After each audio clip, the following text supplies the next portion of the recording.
Hello दोस्तों, स्वागत है आप सभी का आपके अपने YouTube channel knowledge with two में। दोस्तों, आज हम लोग इतिहास के कड़ी में अगला टॉपिक वैदिक संस्कृति देखेंगे, जिसका काल माना जाता है 1500 ईस्वी पूर्व से 600 ईस्वी पूर्व तक। देखिए, जो सैंधव सभ्यता है उसके पश्चात वैदिक सभ्यता का आरंभ होता है। सैंधव सभ्यता जो सिंधु घाटी की सभ्यता है उसके पतन के बाद वैदिक सभ्यता आती है या वैदिक संस्कृति आती है। ऐसा माना जाता है कि जो ये वैदिक लोग थे वो लोग क्या किए कि जो सैंधव सभ्यता है उसके नगरों को ध्वस्त कर एक नई सभ्यता की नींव रखी थी, लेकिन अभी तक इसका कोई ठोस साक्ष्य नहीं प्राप्त हुआ है। ठीक है। और जो ये वैदिक संस्कृति या सभ्यता है इसे हम लोग आर्य सभ्यता के नाम से भी जानते हैं। ठीक है। एक मैक्स मुलर है जो राइटर है, उन्होंने 1853 ईस्वी में आर्य शब्द का प्रयोग एक श्रेष्ठ जाति के आशय से किया था। आर्यों की भाषा क्या थी? संस्कृत थी। और जो आर्यों या वैदिक लोग थे उनकी भाषा संस्कृत थी। और ये लोग ग्रामीण क्षेत्र के थे। ये लोग क्या ग्रामीण क्षेत्र के थे। और जो वैदिक शब्द बना है वो क्या वेदों की जो वेद है उससे बना है, और जिसका अर्थ ज्ञान होता है। ठीक है दोस्तों, तो चलिए, ये तो हो गई भूमिका। अब हम लोग आगे देखते हैं क्वेश्चन नंबर 1 से। पूर्व वैदिक या ऋग्वैदिक संस्कृति का काल किसे माना जाता है? तो ये 1500 ईस्वी से 1000 ईस्वी पूर्व तक माना जाता है। देखिए, जो वैदिक संस्कृति है वो 2 भाग में बटी है। एक ऋग्वैदिक काल या पूर्व वैदिक काल और दूसरा है उत्तर वैदिक काल। ठीक है। क्या है? एक ऋग्वैदिक काल या पूर्व वैदिक काल और दूसरा है उत्तर वैदिक काल या उत्तर वैदिक काल। ठीक है। तो जो ऋग्वैदिक काल का समय है वो क्या 1500 ईस्वी से 1000 ईस्वी पूर्व तक है, और जो उत्तर वैदिक काल का समय है वो 1000 ईस्वी से 600 ईस्वी पूर्व तक है। ठीक है। तो पहला क्वेश्चन हम लोग देख लिए। दूसरा देखें, उत्तर वैदिक संस्कृति का काल किसे माना जाता है? तो ये 1000 ईस्वी पूर्व से 600 ईस्वी पूर्व तक। आर्य शब्द का शाब्दिक अर्थ है तो श्रेष्ठ या कुलीन होता है। जो आर्य है उसका मतलब होता है श्रेष्ठ या कुलीन, तो वहीं वेद का मतलब होता है क्या? ज्ञान। और जो वैदिक संस्कृति का निर्माता भी कौन थे? तो ये आर्य लोग ही थे। मैक्स मुलर के अनुसार आर्य लोग मध्य एशिया के बैक्ट्रिया से, ठीक है, इन लोग का जो मूल निवास था, इन लोग का मध्य एशिया के बैक्ट्रिया था मूल निवास आर्य लोग का। ठीक है। नेक्स्ट देखते हैं हम लोग, इनमें से किस फसल का ज्ञान वैदिक काल के लोगों को नहीं था? तो तंबाकू का ज्ञान इन लोग का नहीं था। जो ये लोग थे इन लोगों को क्या तंबाकू का ज्ञान नहीं था, और सब फसलों का था। नेक्स्ट हम लोग देखते हैं, उत्तर वैदिक काल के वेद विरोधी और ब्राह्मण विरोधी धार्मिक अध्यापकों को किस नाम से जाना जाता था? देखिए, जो वेद के विरोधी थे और जो ब्राह्मणवादी जो चल रहा था उसके विरोधी थे, उनको श्रमण के नाम से जाना जाता था। किस नाम से? तो श्रमण के नाम से जाना जाता था। नेक्स्ट है, वैदिक गणित का महत्वपूर्ण अंग है। तो जो शुल्ब सूत्र है ये वैदिक गणित का एक महत्वपूर्ण अंग है। नेक्स्ट देखते हैं हम लोग, किस वेद में प्राचीन वैदिक युग की संस्कृति के बारे में सूचना दी गई है? तो जो ऋग्वेद है उसमें जो प्राचीन वैदिक युग की संस्कृति के बारे में सूचना दी गई है।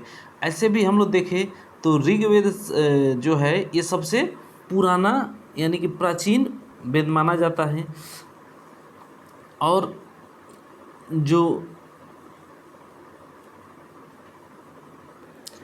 जो ऋग्वेद है, ऋग्वेद में विभिन्न देवताओं के जो स्तुति हुई थी उसमें गाए गए मंत्रों का संग्रह भी मिलता है। किसमें? ऋग्वेद में। वहीं अगर आगे देखें तो ऋग्वेद 10 मंडल, क्या इसमें 10 मंडल है और 1028 सूक्त है। ठीक है। ऋग्वेद के दूसरे से 7वें मंडल को सबसे प्राचीन मंडल कहा गया है। दूसरे से सातवें मंडल को सबसे प्राचीन कहा गया है। इसे हम वंश मंडल के नाम से भी जानते हैं। और ऋग्वेद के पहले एवं 10वें मंडल को सबसे नवीन मंडल कहा गया है। पहला एवं 10वां मंडल को सबसे नवीन माने सबसे नया मंडल माना गया है। ठीक है। और जो ऋग्वेद के तीसरे मंडल से क्या गायत्री मंत्र के विषय में हमें जानकारी मिलती है। यह मंत्र किसको, तो यह मंत्र सावित्री को समर्पित है। इसे हम सविता के नाम से भी जानते हैं। नेक्स्ट हम लोग देखते हैं। देखिए नेक्स्ट है उत्तर वैदिक काल में लिखे गए ग्रंथों का सही क्रम है। देखिए जो उत्तर वैदिक काल में जो ग्रंथ लिखे गए थे उसमें सबसे पहले वेद आता है, उसके बाद ब्राह्मण आता है, उसके बाद आरण्यक आता है और लास्ट में उपनिषद आता है।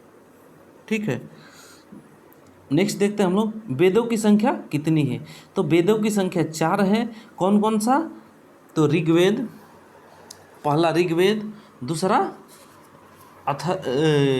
ऋग्वेद, सामवेद, अथर्ववेद और एक यजुर्वेद। ठीक है।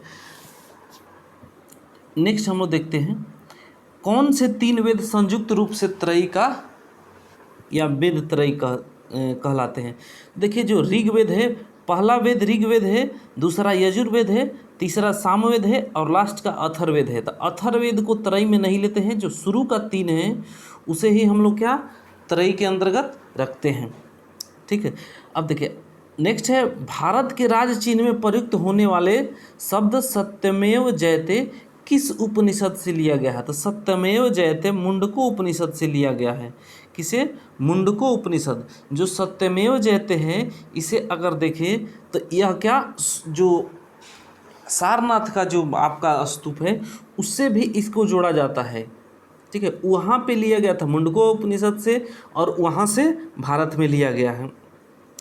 ऋग्वैदिक आर्यों का मुख्य व्यवसाय क्या था। देखिए जो वैदिक काल के लोग थे वो पशुपालन यानी कि पशु चारण पे ही निर्भर करते थे। ठीक है। और ये लोग क्या ग्रामीण थे और कृषि उनके लिए गौड़ का कार्य था। कृषि क्या था, गौड़ का कार्य था उनके लिए। नेक्स्ट हम लोग देखते हैं भारतीय संगीत का आदि ग्रंथ कहा जाता है। तो ये सामवेद को संगीत का जो संगीत का विषय से जो भी रिलेटेड बातें हैं वो सामवेद में मिलेंगी आपको। और अगर देखें तो सामवेद का जो पाठ करते थे उनको क्या कहा जाता था, तो उद्गाता कहा जाता था। क्या कहता, जो पाठ करने वाले पुरोहित होते थे उनको उद्गाता कहा जाता था। प्रथम विधि निर्माता कौन है, तो ये मनु है। जो मनु है वो क्या प्रथम विधि निर्माता है। कृष्ण भक्ति का प्रथम और प्रधान ग्रंथ है। तो श्रीमद् भागवत गीता जो है कृष्ण भक्ति का प्रथम और प्रधान ग्रंथ है। नेक्स्ट हम देखते हैं ऋग्वेद में संपत्ति का प्रमुख रूप क्या है। तो जो ऋग्वेद में संपत्ति का प्रमुख गोधन माना जाता है। जिसके पास जितनी गाय होती थी उतने वह ज़्यादा अमीर होते थे। ठीक है। तो नेक्स्ट देखते हैं हम लोग ऋग्वेद के किस मंडल में शूद्र का उल्लेख पहली बार मिलता है। तो ऋग्वेद के जो 10वें मंडल है उसमें क्या शूद्र शब्द का उल्लेख मिलता है 10वें मंडल से। ठीक है। अगर देखें हम लोग 10वें मंडल के तो पुरुषोक्त से हमें जो ऋग्वेद के 10वें मंडल के पुरुषोक्त से हमें चारों वर्णों के विषय में जानकारी मिलती है। केवल शूद्र नहीं, चारों वर्णों के विषय में 10वें मंडल से ही हमें जानकारी मिलती है। वहीं 9वें मंडल की बात करें तो ऋग्वेद के 9वें मंडल से हमें सोम के विषय में जानकारी मिलती है। यह एक प्रकार का क्या था, सूरा था। ठीक है। नेक्स्ट हम लोग देखते हैं पुराणों की संख्या कितनी है। तो देखिए पुराणों की संख्या 18 है, वेदों की संख्या 4 है, पुराणों की संख्या 18 है। नेक्स्ट हम देखते हैं वैदिक धर्म का मुख्य लक्षण इनमें से किसकी उपासना था। तो ये लोग प्रकृति की उपासना करते थे, खेती करते थे। तो ये लोग प्रकृति पे ज़्यादा निर्भर करते थे, इसलिए ये लोग क्या प्रकृति की उपासना करते थे। नेक्स्ट है किस देवता के लिए ऋग्वेद में पुरंदर शब्द का प्रयोग किया गया है।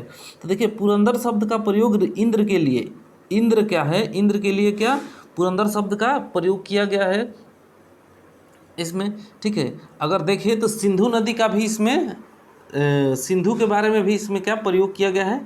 सिंधु का जो है सबसे अधिक बार उल्लेख सिंधु नदी का ऋग्वेद वैदिक काल में मिलता है, ठीक है। नेक्स्ट हम लोग देखते हैं कि सुलभ सूत्र किस विषय से संबंधित है। ये ज्यामिति, सुलभ सूत्र गणित से संबंधित है, जिसमें ज्यामिति के बारे में दिया गया है, ठीक है, ज्यामिति के बारे में दिया गया है।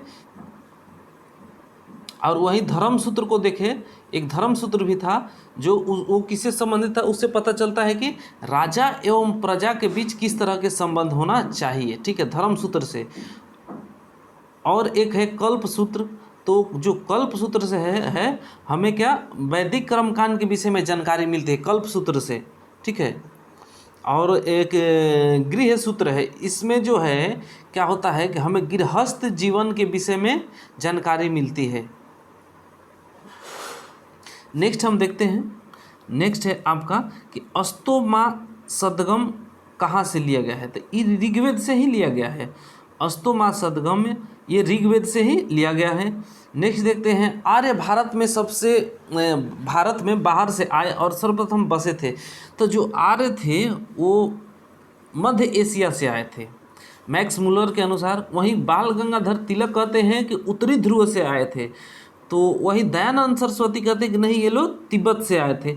मतलब बहुत से राइटर हैं जो अपना अपना इन लोग के बारे में अलग अलग विचार दिए हैं, लेकिन अगर सबसे देखा जाए तो जो मैक्स मुलर है, प्रोफेसर मैक्स मुलर, उनका बात जो है सबसे मतलब अच्छे तरीके से देखा गया कि नहीं इनकी बात में कुछ सत्यता है, कुछ ऐसे साक्ष्य मिले। तो ये क्या मध्य एशिया से माने जाते थे और सबसे पहले भारत में कहाँ आए, पंजाब में आए।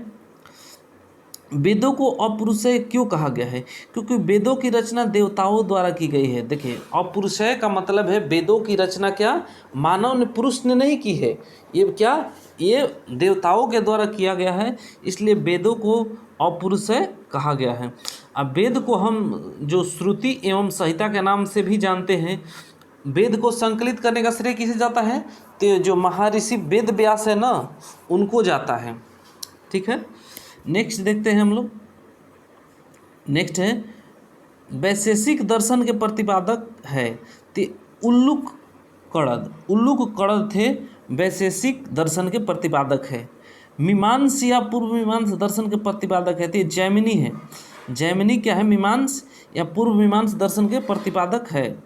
देखिए वेदांत या उत्तर मीमांस दर्शन के प्रतिपादक है, तो ये वाद रायण है, ये वेदांत या उत्तर मीमांस दर्शन के प्रतिपादक।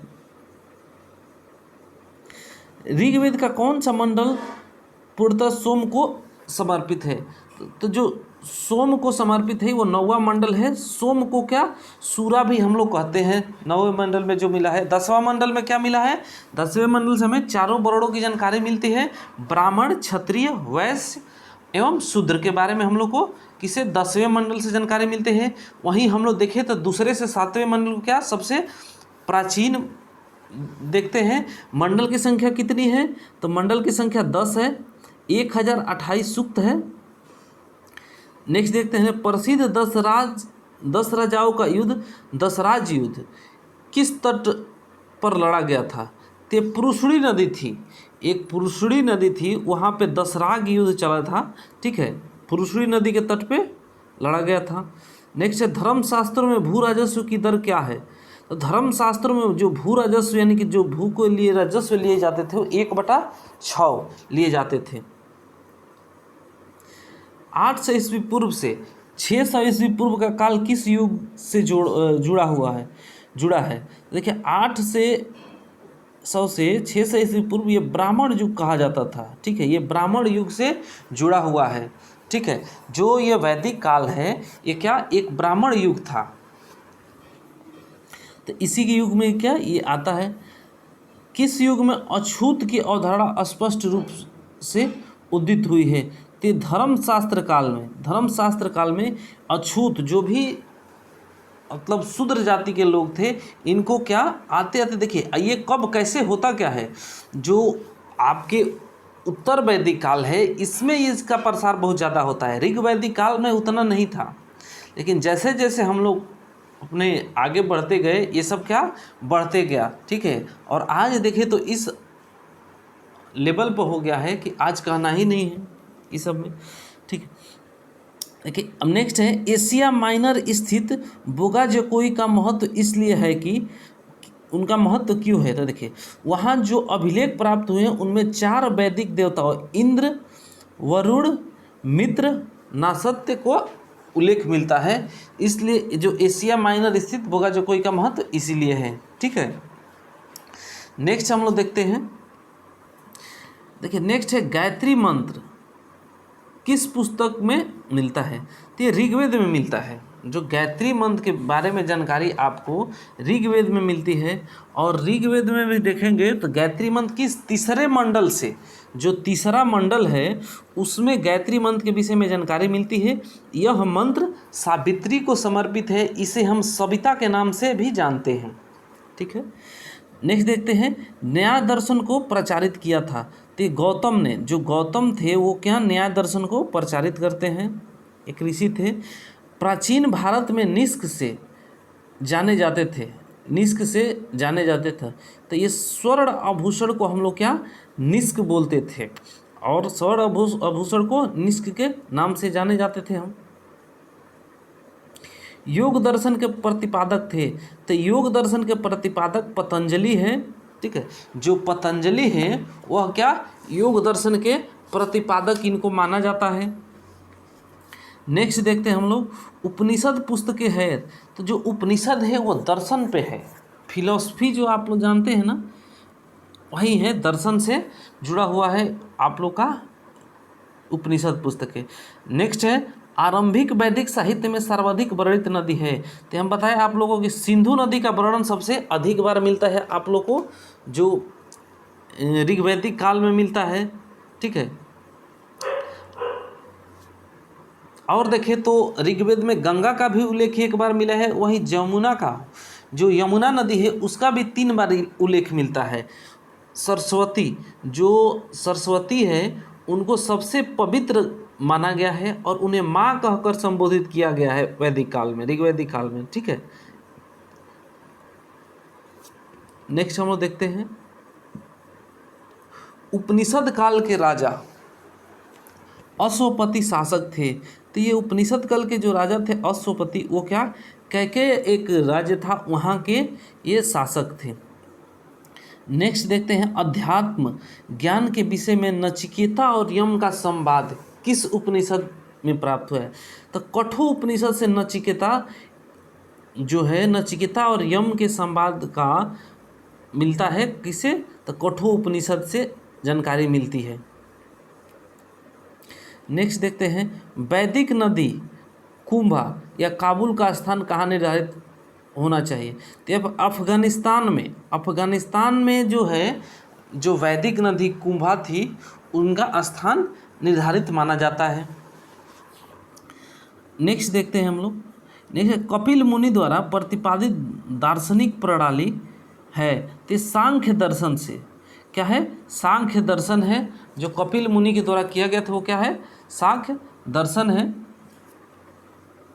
नेक्स्ट देखते हैं हम लोग भारत के किस स्थल की खुदाई से लौह धातु के प्रचलन के प्राचीनतम प्रमाण मिले हैं, तो जो अतरंजी खेड़ा है, अतरंजी खेड़ा, वहाँ से लोहे के बारे में, खुदाई के बारे में क्या साक्ष्य मिलते हैं। किसका संकलन ऋग्वेद पर आधारित है, तो देखिए जो सामवेद है उसका जो संकलन हुआ है वो किस पे, ऋग्वेद पे आधारित है। इसका सामवेद के देखें तो सामवेद किससे संबंधित, संगीत से संबंधित है, और जो सामवेद के पाठ करते थे उनको उद्गाता कहा जाता था।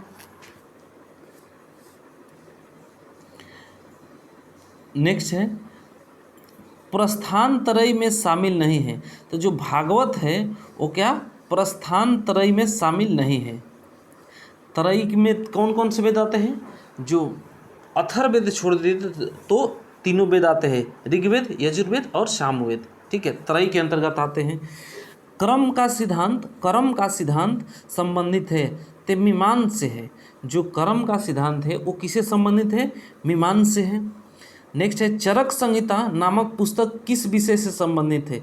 तो जो चरक संहिता है वो चिकित्सा से है। ठीक है, चिकित्सा से संबंध चरक संहिता का है। नेक्स्ट हम लोग देखते हैं, तो नेक्स्ट है यज्ञ संबंधी विधि विधानों का पता चलता है। तो जो यज्ञ संबंधी विधि विधान है उसका पता हम लोग को किससे चलता है? तो यजुर्वेद से। यजुर्वेद से यज्ञ के विधि विधानों का पता चलता है। ठीक है, और जो यजुर्वेद थे यह किसे कर्म कांड से संबंधित है। कर्म, ये इसका जो स्थान आता है ऋग्वेद के बाद यजुर्वेद का स्थान आता है। ये जो यज्ञ के समय पे जो विधि विधान के बारे में जानकारी से मिलती है। और यजुर्वेद की रचना गद्य एवं पद्य में की गई है। यज्ञ के अवसर पर पाठ करने वाले जो पुरोहित होते थे उनको उद्धवयु कहा जाता था, जो यजुर्वेद के पाठ करते थे। नेक्स्ट है वैदिक युगीन सभा थी, तो वो क्या? मंत्री परिषद थी। क्या थी? तो मंत्री परिषद थी। जो वैदिक युगीन सभ्यता थी वो क्या? मंत्री परिषद थी।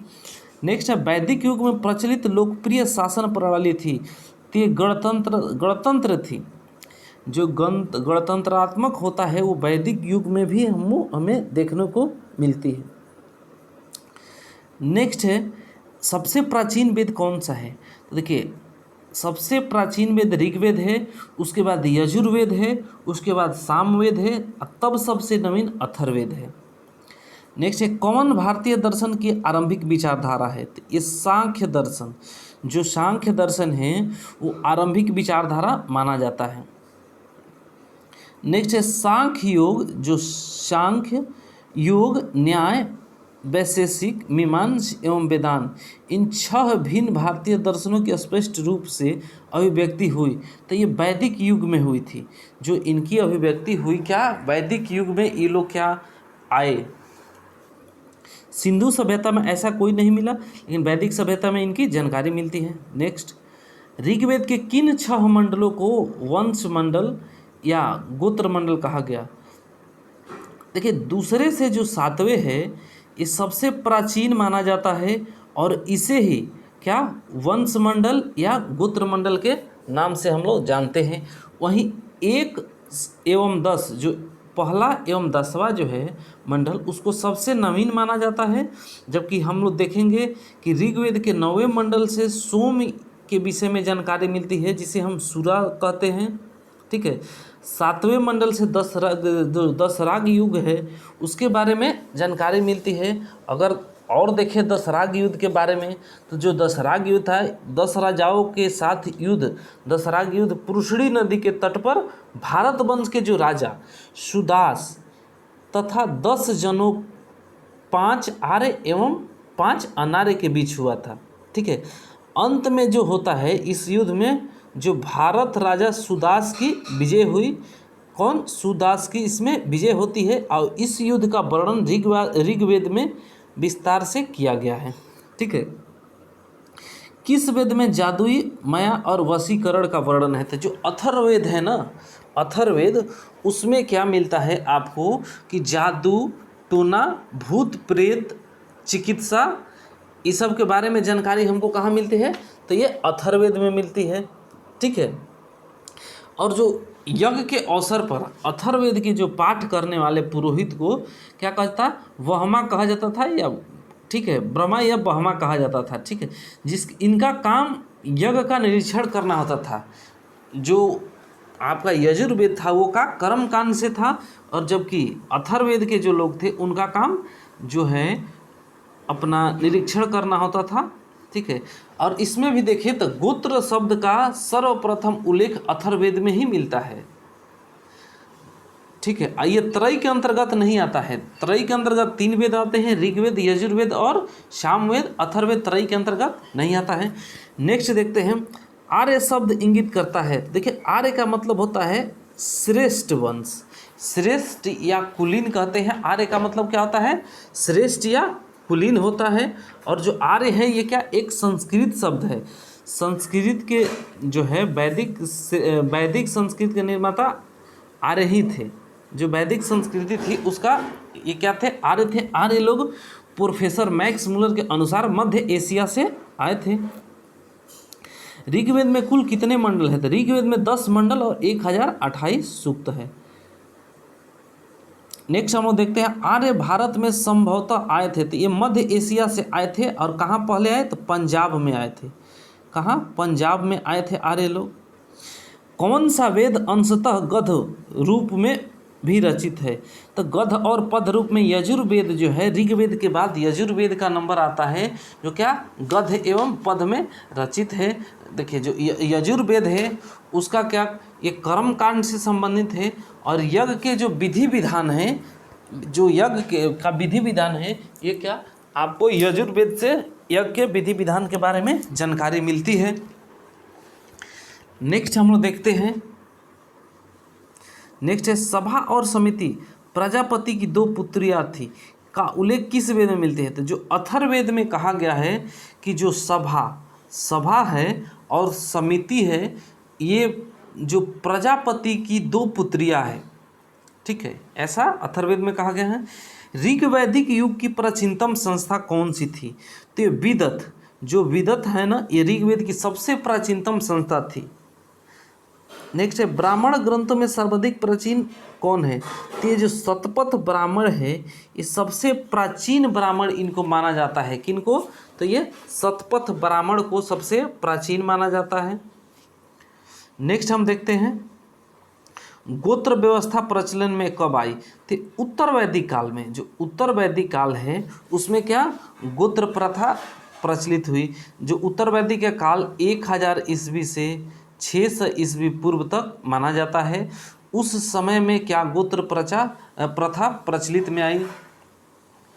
नेक्स्ट हम देखते हैं, अनुलोम विवाह का अर्थ है। देखिए अनुलोम विवाह का उच्च वर्ण पुरुष का निम्न वर्ण नारी के साथ विवाह को हम लोग क्या अनुलोम विवाह कहते हैं। ठीक है, जो उच्च वर्ग के पुरुष मतलब क्या है, जैसे मान लीजिए कि कोई क्षत्रिय है या ब्राह्मण है और कोई शूद्र के जो शूद्र वर्ग की नारी के साथ अगर विवाह करता है तो इसे अनुलोम विवाह कहते हैं। ठीक है, नेक्स्ट हम देखते हैं, प्रतिलोम विवाह तब माना जाता है। देखिए प्रतिलोम विवाह क्या होता है, जब उच्च वर्ण की नारी हो और निम्न वर्ण के पुरुष हो तो उसे प्रतिलोम विवाह कहते हैं। ठीक है, नेक्स्ट देखते हैं हम लोग, वैदिक युग में जो यौ यानी कि जौ कहा जाता था, तो यौ किसको कहा जाता था? ये जौ को कहा जाता था। ठीक है, जौ को यौ कहा जाता था। व्रीहि शब्द किसके लिए प्रयुक्त हुआ है? तो जो वैदिक युग में व्रीहि चावल के लिए प्रयोग हुआ है। जैसे जौ के लिए यौ प्रयोग हुआ है तो व्रीहि चावल के लिए प्रयोग हुआ है। नेक्स्ट है, अथर्व का अर्थ है ते पवित्र जादू। अथर्ववेद जो है, अथर्ववेद उसमें क्या जादू टोना भूत प्रेत चिकित्सा के बारे में अथर्ववेद में जानकारी मिलते हैं। और अथर्व का मतलब ही होता है पवित्र जादू। ठीक है, नेक्स्ट देखते हैं हम लोग, प्राचीनतम व्याकरण अष्टाध्यायी के रचनाकार है। तो जो अष्टाध्यायी है उसकी रचना कौन किए थे? तो ये पाणिनि, जो पाणिनि है वो क्या अष्टाध्यायी की रचना करते हैं। नेक्स्ट है, कौन सी स्मृति प्राचीनतम है? तो जो मनु स्मृति है वो क्या प्राचीनतम है और इसका संबंध किससे है? तो कानून से है। आदि काव्य की संज्ञा किसे दी जाती है? तो ये रामायण को आदि काव्य की संज्ञा दी जाती है। नेक्स्ट हम देखते हैं, प्राचीनतम पुराण है। तो जो मत्स्य पुराण है वो सबसे प्राचीनतम पुराण है। नेक्स्ट देखते हैं, ऋग्वेद में सबसे पवित्र नदी किसे माना गया है? तो ये सरस्वती को माना गया है। जबकि ऋग्वेद में सबसे ज़्यादा बार उल्लेख सिंधु नदी का है, गंगा का 1 बार, तो वहीं यमुना का 3 बार उल्लेख है। सरस्वती को माँ कहकर पुकारा गया है। वैदिक समाज की आधारभूत इकाई थी तो ये कुल या कुटुंब वैदिक समाज की आधारभूत इकाई थी। ऋग्वैदिक काल के उस सबसे प्रधान देवता की पहचान करें जिसकी स्तुति में 250 सूक्तों की रचना की गई है। देखिए इंद्र जो है इंद्र की रचना 250 सूक्तों में की गई है। ठीक है, जो इंद्र की रचना है 250 सूक्तों में की गई है। इंद्र को ही हम लोग क्या पुरंदर भी कहे हैं। पुरंदर का मतलब क्या होता है? किलो को तोड़ने वाला। ठीक है, नेक्स्ट हम लोग देखते हैं, किस वेद में सभा को नरिष्ठ अर्थात सामूहिक वाद विवाद का अनुल्लंघनीय कहा गया है? तो अथर्ववेद में जो है कहा गया है। किस रचना में नारी को सूरा और पांसा के साथ 3 प्रमुख बुराइयों में शामिल किया गया है? तो ये जो मैत्रेयी संहिता है उसमें कहा गया है नारी को सूरा और पांसा के साथ 3 प्रमुख बुराइयों में शामिल किया गया है। उत्तर वैदिक काल में किस देवता को सर्वोच्च स्थान प्राप्त है? तो ये प्रजापति को सर्वोच्च स्थान प्राप्त है। संस्कारों की कुल संख्या कितने हैं? तो 16 संस्कार होते हैं। ठीक है, जैसे आपका जन्म से लेकर मृत्यु तक में आपके क्या 16 संस्कार होते हैं, वहीं उसकी संख्या कितनी है? 16 है। ठीक है, नेक्स्ट है हम लोग का कि तीन रीढ़ में शामिल नहीं है। तो मातृ रीढ़ जो है 3 रीढ़ में शामिल नहीं है। ठीक है, ऋग्वैदिक काल से संबंधित मृदभांड संस्कृति है। तो कौन है ये? गेरुवर्णी मृदभांड संस्कृति क्या ऋग्वैदिक काल से संबंधित मृदभांड है। उत्तर वैदिक काल से संबंधित मृदभांड संस्कृति है। तो चित्रित धूसर मृदभांड संस्कृति उत्तर वैदिक काल से है। तो ऋग्वैदिक काल से कौन है? गेरुवर्णी मृदभांड संस्कृति। हरियाणा प्रांत में चित्रित धूसर मृदभांड स्थल किस स्थान पर हाल में किए गए उत्खनन से प्रकाश में आया है? तो भगवानपुर, जो भगवानपुर में है वहाँ एक उत्खनन हुआ जो सबसे नवीन उत्खनन में माना जा रहा है। नेक्स्ट है, प्राचीनतम विवाह संस्कार का वर्णन करने वाले विवाह सूक्त किस में पाया जाता है? तो ऋग्वेद में पाया जाता है विवाह सूक्त। ऋग्वेद में अघन्य यानी कि बद्ध योग शब्द का प्रयोग किसके लिए किया गया है? तो जो गाय के लिए बद्ध योग शब्द का अघन्य माने जो जिसका बद्ध नहीं किया जा सकता है, बद्ध योग्य नहीं, वो अघन्य शब्द का प्रयोग ऋग्वेद में गाय के लिए किया गया है। ठीक है, अगर बात हम लोग ऋग्वेद क्या करें तो ऋग्वेद में जो है जो जौ हम लोग पढ़े अभी यौ, तो यौ का शब्द का प्रयोग ऋग्वेद में ही इसका नाम आया है। ठीक है, ऋग्वेद के जो पाठ करते थे उनको क्या कहा जाता था? जो यज्ञ के अवसर पर जो पाठ करते थे ऋग्वेद का, तो देखिए सबसे पहला बात क्या था ना कि जो ऋग्वेद में विभिन्न देवताओं के जो मंत्र है वो क्या देवताओं के स्तुति में जो गाए गए मंत्रों का संग्रह मिलता है। किसमें? ऋग्वेद में। ऋग्वेद में आर्यों के संस्कृति के विषय में हमें जानकारी मिलती है। ठीक है, और जो ऋग्वेद में ही क्या सबसे अधिक बार क्या सिंधु नदी का उल्लेख मिलता है। जो इसका पाठ करते थे ऋग्वेद के में उसे होता या होत्री कहा जाता था। नेक्स्ट हम लोग देखते हैं रीत स्थापित करने के कारण किस वैदिक देवता को ऋतस्थ गोपा कहा गया है? ऋतस्थ गोपा। ठीक है, ऋतु का जो देवता होते हैं ना उसे, तो वरुण को कहा गया है, वरुण को ऋतस्थ गोपा कहा गया है। नेक्स्ट हम देखते हैं कौन मूलतः जल या समुद्र का देवता था? तो वरुण जल या प्रकृति के देवता इन्हें माना जाता था। जो वरुण थे उन्हें प्रकृति का देवता माना जाता था। 3 क्रमों में तीनों लोक को माप लेने के लिए किसे उपकर्म कहा गया है? तो जो विष्णु थे ये क्या 3 क्रमों में यानी कि 3 जो पगों में 3 पाँव डालेंगे, 3 बार कदम चलेंगे तो वो क्या पूरे दुनिया को माप सकते थे।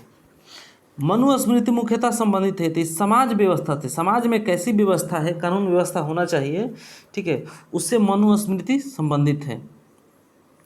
नेक्स्ट है हम लोग का गायत्री मंत्र की रचना किसने की थी? तो विश्वामित्र, जो विश्वामित्र है उनको माना जाता है। और गायत्री मंत्र तीसरे मंडल से हमें जो ऋग्वेद के तीसरे मंडल है उससे हमें गायत्री मंत्र के बारे में जानकारी मिलती है। यह मंत्र सावित्री को समर्पित है जिसे हम क्या सविता के नाम से भी जानते हैं। अवेस्ता और ऋग्वेद में समानता है। तो अवेस्ता किस क्षेत्र से संबंधित है? तो ईरान से संबंधित ऋग्वेद। अवेस्ता और ऋग्वेद में समानता है। और अवेस्ता लेकिन किस क्षेत्र से संबंधित है? ईरान से। एक ऋग्वैदिक आर्यों की जो लाक्षणिक विशेषता नहीं है, कौन सी रही थे? तो वे लोहे के उपयोग से परिचित थे। ये ऋग्वैदिक काल के लोगों की नहीं है। उत्तर वैदिक काल में क्या जो लोहे की बात करें तो ऋग्वैदिक काल में नहीं आता है, ये उत्तर वैदिक काल में लोहे का साक्ष्य मिलने लगता है। ठीक है, नेक्स्ट है ऋग्वैदिक में किन नदियों का उल्लेख अफगानिस्तान के साथ आर्यों के संबंध का सूचक है? तो ये कुभाक्रम नदी का जो उल्लेख है वो क्या अफगानिस्तान से मिलता है। आर्यों के आर्कटिक होम सिद्धांत का पक्ष किसने दिया था? तो जो वीजी तिलक थे, बाल गंगाधर तिलक, ये आर्यों के आर्कटिक होम का सिद्धांत दिए थे। और इनके अनुसार जो बाल गंगाधर तिलक है, इनके अनुसार जो आर्य लोग थे ये उत्तरी ध्रुव का मूल निवासी थे। ठीक है, वही मैक्स मुलर के अनुसार, मैक्स मुलर का अधिकांश तो पूछता है, तो मैक्स मुलर के अनुसार मध्य एशिया के बैक्टीरिया से ये लोग क्या आर्य आए थे।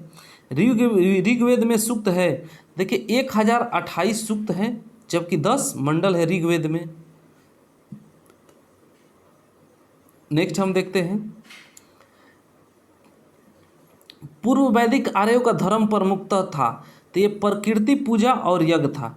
जो प्रकृति पूजा और यज्ञ पूर्व वैदिक आर्यों का धर्म प्रमुखतः था। पतंजलि कौन था? तो पतंजलि कौन थे? तो ये पाणिनि के संस्कृत व्याकरण का एक टीकाकार यानी कि रचना जो हुआ था पतंजलि, उसके ये थे। ठीक है, शतपथ ब्राह्मण से संबंधित राजा विदेद, जो विदेद माधव से संबंधित ऋषि थे। तो ऋषि गौतम जो रहुगढ़ थे वो क्या शतपथ ब्राह्मण से संबंधित थे। ठीक है, आज के लिए दोस्तों इतना ही। अगर आप लोग को वीडियो अच्छा लगा तो लाइक कीजिए और इसको शेयर कीजिए और चैनल को सब्सक्राइब कर लीजिए ताकि आपको जो आने वाले वीडियो है वो आप तक पहुँचे जल्दी। ठीक है, आज वैदिक संस्कृति में बस इतना ही। चलिए, थैंक यू।